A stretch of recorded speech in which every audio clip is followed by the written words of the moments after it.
Teaching a positive interrupter is super helpful because let's say your dog is experiencing something. Sound is a really good example because sound happens spontaneously. We don't have any evidence that it's going to happen necessarily until it's happening, and so the central nervous system kind of goes, whoa, what is that, right? And it promotes certain feelings in the animal. So sound happens, a dog thinks maybe something is wrong or they should be concerned.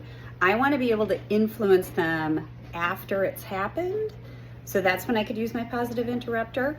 This technique also works really great if I need to snap my dog out of something. So I might have a rough player and I can see them sort of like ramping up, and I want to be like, hey, ho, let's change the picture. So this could be an end in and of itself, right? Eventually, when your dog understands this, you're going to say the word and they're going to be like, oh, hey, and they're going to check in with you. Or like if I'm interrupting play, I might be able to use it to like stop things in the moment. And then I will go ahead and help reorient everybody. Similarly with sound though, if my dog is really upset, maybe with sounds in front of the house, I might do my interrupter, everything feels good. Now I direct my dog to do something else. So it's pretty common when we're doing behavior work to have a stepped out plan where one simple skill or one ask isn't going to solve it, and I need to kind of map it out a little bit. But I'm going to teach you how to get your positive interrupter ready to go. You are going to need a lot of small pieces of food. You're going to need an animal who's going to be excited to eat that food. You are not pairing this with anything in particular. So for instance, the dog I'm about to do this with just like laid down on the floor, fully on his side. And I can start it in that position. So position doesn't matter, what's going on doesn't matter. I shouldn't say that. There should not be any distractions. Your positive interrupter and the training of it should be all that's going on.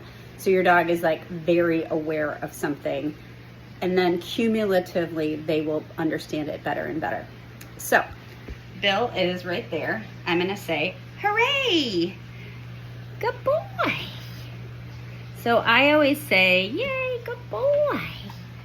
More than 5 or more is a party. Good job. Right? So he's pretty relaxed right now, but he heard the word, he got the food. So I'm really just setting up that pairing of word and food. Hooray! Good boy. Yay. So I keep the food coming. I'm happy. Good job. Yeah. Good job. So I really just want that word to be impactful. I use the word hooray. You can use absolutely any word that you want. It should be something that you're going to remember and that you're not embarrassed to say loud in public. And so our goal is we start with a dog who is relaxed and not doing anything in particular. And then we train this, do multiple reps a day. So maybe, you can do as many as you want. You wouldn't want to burn yourself out or burn your dog out, but that's unlikely to happen. So if you want to do, anywhere between 3 to 10 practice reps a day, you could do them all at once. You could split them up. You're eventually going to use this when the dog is distracted, but remember, while you're training, there's no distractions present.